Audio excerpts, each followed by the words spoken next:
কেউ যদি মারার ইচ্ছা হয় মাইরেন, আমার কোনো সমস্যা নাই, তবে আমি এটা রাখতে দিব না। আপনারা কি চাইতেছেন যেটা থাকবে?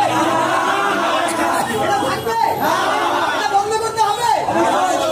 চাই আমরা এটা ভিডিওগুলো নেন। আমরা অসামাজিক কার্যকলাপ এই এলাকা হইতে দিব না, এলাকাবাসী কোনোভাবেই হইতে দিব না। আমরা দৃষ্টি আকর্ষণ করছি, আমরা যুব সমাজ যাতে নষ্ট না হই ভাই। আমি নষ্ট না হই, আরেকজন নষ্ট হয়ে যেতে পারে ভাই। আমরা থানায় অভিযোগ দিতে চাচ্ছি,